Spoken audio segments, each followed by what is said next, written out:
তারেক রহমানকে নিয়ে বিএনপি সব কি শুরু করলো? দর্শক, খুবই গুরুত্বপূর্ণ এবং ব্যতিক্রমী একটা আলাপ, যে বিষয়ে আমাদের কথা বলাটা অতীব জরুরি। আমরা কথা বলছি 14 জুন 24। বিএনপির মধ্যে একটু অতি উৎসাহ লক্ষ্য করা যাচ্ছে এবং নিঃসন্দেহে এর কোনো রহস্য আছে। বিএনপি অতি উৎসাহ এমনি এমনি হয়নি। আমাদের সিসির মতো ঘুম থেকে উঠে অতি উৎসাহ হয়ে গিয়েছে এরকম না। এটার কোনো তাৎপর্য রয়েছে, কোনো রহস্য আছে। তারেক রহমানের বিরুদ্ধে আওয়ামী লীগের লোকজন, আওয়ামী লীগের নেতারা কথা বলে, এটা তাদের সকাল সন্ধ্যা রুটিন। তারেক রহমানের বিরুদ্ধে বিষোদগার করতে না পারলে, অপপ্রচার চালাতে না পারলে, প্রপাগান্ডা চালাতে না পারলে আওয়ামী লীগ নেতাদের ঘুম ভালো হয় না এবং পেটের ভাত হজম হয় না। এটা তাদের চিরচরিত স্বভাব। প্রতিনিয়ত তারেক রহমানের বিরুদ্ধে কত কিছুই না বলে আওয়ামী লীগ নেতারা, কিন্তু বিএনপি কি সব কিছুর প্রতিবাদ করে? না, প্রতিবাদ করে না। কিন্তু এবার মাননীয় প্রধানমন্ত্রী একটা বক্তব্য বিএনপি পিক করে একেবারে আনুষ্ঠানিকভাবে গণমাধ্যমে বিবৃতি পাঠিয়ে বিএনপি প্রতিবাদ করেছে। তো এত সিরিয়াস হওয়ার কারণটা কি? যদিও যে কথা মাননীয় প্রধানমন্ত্রী বলেছে, এই কথা অতীতে আরও অনেকবার বলেছে, পুরানো কথা নতুনভাবে বলেছে, কিন্তু বিএনপি আবার প্রতিবাদ জানিয়েছে। প্রতিবাদ জানাতে পারে, কিন্তু এর সাথে আরও কিছু ঘটনা রয়েছে যে প্রতিবাদ জানানোর কারণটা কি। অ্যাট দি সেম টাইম, একই সময়ে প্রতিবাদের অংশ হিসাবে প্রধানমন্ত্রী তারেক রহমানের বিরুদ্ধে নানান কথাবার্তা বলেছেন। তার প্রতিবাদের অংশ হিসাবে মির্জা ফখরুল ইসলাম আলমগীর কিছু কঠিন কথা বলেছেন এবং বিএনপির অন্য নেতারা বলার চেষ্টা করছে যে কোনো সময় তারেক রহমান দেশে চলে আসবেন। কিসের গ্রেপ্তার করবে? তারেক রহমান নিজেই দেশে চলে আসবেন। মানে এই অতি উৎসাহ কথাবার্তাগুলো কেন? এর প্রধান কারণ, আমি মির্জা ফখরুলের বিবৃতি বিশ্লেষণ করব, তবে এর কারণটা আগে একটু বিশ্লেষণ করি যে তারেক রহমানকে নিয়ে এই মুহূর্তে বিএনপি অনেক এত সিরিয়াস কেন। আসলে বিএনপিকে মাঝে মাঝে ভারত বোকা বানায়, অতীতে অনেকবার বানিয়েছে। এই যে বিএনপি বলেছিল যে 10 ডিসেম্বরের পর 2022 সালের কথা, দেশ চলবে খালেদা জিয়ার কথায়, 11 ডিসেম্বর তারেক রহমান দেশে আসবে, আরও নানান সময় নানান কথা টাইম ফ্রেমিং উল্লেখ করে যে এই তারিখের পর এই হবে। এগুলো কেন বলেছিল আপনারা জানেন? আমরা তো পলিটিক্যাল রেটরিক কথার কথা হিসেবে চালিয়ে দিয়েছি, হ্যাঁ, দ্যাটস রাইট, কিন্তু এর সাথে আরও কারণ আছে। এবং এই কথাগুলো বেসিক্যালি বলেছিল বিএনপির ভারতপন্থী নেতারা, যাদের সাথে ভারতের সাথে ঘনিষ্ঠ যোগাযোগ। মানে ভারত বারবার বিএনপিকে বোকা বানায় বা বিএনপির কোনো কোনো নেতাকে বলে যে আমরা তোমাদেরকে এই করে দেবো সেই করে দেবো। যেহেতু আওয়ামী লীগ বিএনপি সবাই জানে ভারত চাইলেই যা ইচ্ছা তা বাংলাদেশে করতে পারে। ভারত যদি চায় যে আগামীকাল আওয়ামী লীগ সরকারের পতন, আগামীকাল আওয়ামী লীগ সরকারের পতন হবে। ভারত যদি চায় বিএনপি আগামীকাল ক্ষমতায়, বিএনপি আগামীকাল ক্ষমতায় আসবে। ভারত এতটাই শক্তিশালী। তো এটা বিএনপিও জানে, আওয়ামী লীগও জানে, এটা তাদের একেবারে প্রতিষ্ঠিত আকীদা। এই জন্যে ভারত মাঝে মাঝে বোকা বানায়, বলে বিএনপি নেতাদেরকে যে আমরা এই সময় এরকম কিছু পদক্ষেপ নিয়ে বা এই কারণ দেখিয়ে এইভাবে করব যাতে তোমাদের উপকার হবে। বিশেষ করে তারেক রহমানের আশেপাশে প্রচুর ভারতীয় সাবেক কর্মকর্তারা ঘুরে লন্ডনে, আমরা জানি।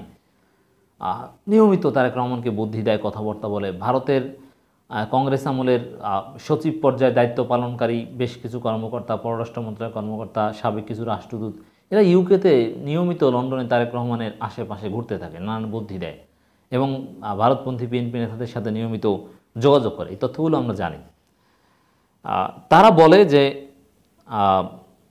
আপনারা আশাবাদী হতে পারেন, আমরা এই যুক্তিতে এইভাবে এই পদক্ষেপ নেব। আর যুক্তরাষ্ট্র তো ওদিকে আছেই। তো এইসব নানান আশা দেয়, আর তার ফলে বিএনপি নেতারা অতি উৎসাহী বিভিন্ন কথাবার্তা বলে যে এই হবে সেই হবে। তো এই যে তারেক রহমান দেশে আসবে বা তারেক রহমানকে নিয়ে খুব সিরিয়াস হওয়া, এই যে অতি উৎসাহীমূলক কথাবার্তা, এটাও যারা বলছে তারা ভারতের কাছ থেকে মিথ্যা গ্রিন সিগন্যাল পেয়েছে যে না, এবার বাংলাদেশের জনগণের পক্ষে আমরা অবস্থান করব, তারেক রহমান দেশে আসবে, নির্বাচন হবে, এই হবে সেই হবে, একটা অন্তর্বর্তীকালীন সরকার হবে, ইত্যাদি ইত্যাদি। এইসব মিথ্যা আশ্বাসের ফলে, সরাসরিভাবে না বললে অন্যভাবে বলে, মিথ্যা আশ্বাসের ফলে অতি উৎসাহীমূলক কথাবার্তা বিএনপির অনেক নেতা বলে। তারেক রহমানকে নিয়ে সিরিয়াস হওয়ার পেছনেও ভারতের মিথ্যা আশ্বাস জড়িত আছে বলে আমরা মনে করি।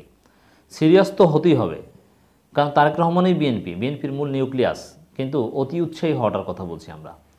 তার পক্ষে বিবৃতি দেওয়া এটা অস্বাভাবিক নয়, কিন্তু তিনি দেশে আসবেন যে কোনো সময়, এরকম সুনির্দিষ্টভাবে এরকম মিথ্যাচার করা, চাপাবাজি করা, তো এগুলো মিথ্যা গ্রিন সিগন্যালের ফল ভারতের। প্রধানমন্ত্রীর বক্তব্য তারেক রহমানের ভাবমূর্তি নষ্টের পরিকল্পনা। মির্জা ফখরুল ইসলাম আলমগীর প্রতিবাদ করতে গিয়ে কথা বলেছেন। তারেক রহমান গ্রেনেড মামলায় 15 জন সাজাপ্রাপ্ত আসামি পলাতক থাকার যে তথ্য প্রধানমন্ত্রী শেখ হাসিনা তুলে ধরেছেন সেটির তীব্র নিন্দা প্রতিবাদ জানিয়েছেন বিএনপি মহাসচিব মির্জা ফখরুল ইসলাম আলমগীর।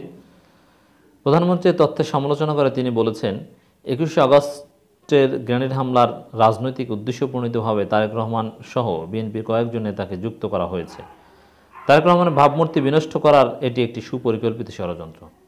তো এটাই আমরা কিন্তু এই কথা আগেও বলেছি যে আসলে সরকার যদি ন্যায় বিচার করতো তাহলে তারেক রহমানকে ডিমোরালাইজ করতে পারত, অনেকভাবে ক্ষতি করতে পারত। কিন্তু সরকার সঠিক বিচার না করে তারেক রহমানকে রাজনৈতিকভাবে ফাঁসাতে গিয়ে তারেক রহমানের দোষগুলোও এখন জনগণের কাছে বিশ্বাসযোগ্য হচ্ছে না।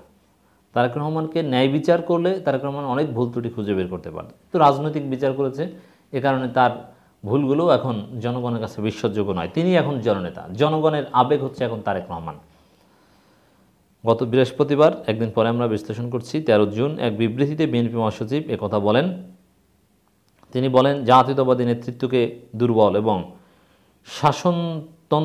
গণতন্ত্রকে বিপন্ন করতে বর্তমান আওয়ামী শাসক গোষ্ঠী 2009 সালে ক্ষমতা গ্রহণের পর নিজেদের মতাদর্শের অবসরপ্রাপ্ত একজন কর্মকর্তাকে তদন্ত কর্মকর্তা নিয়োগ দিয়ে এ মামলায় চার্জশিটে তারেক রহমানের নাম ঢোকানো হয়।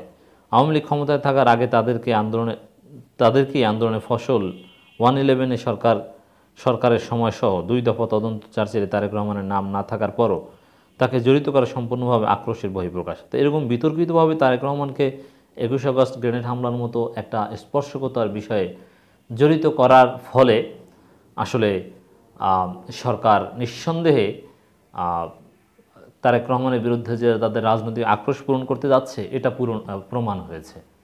তো এটা সরকারের একটা বড় দুর্বলতা। মির্জা ফখরুল বলেন, আওয়ামী চক্র দীর্ঘদিন ধরে সুপরিকল্পিতভাবে তারেক রহমানের বিরুদ্ধে অপপ্রচার চালিয়ে আসছে, সেজন্যই চক্রান্তমূলকভাবে 21 আগস্ট মামলায় তাকে জড়িত করা হয়েছে।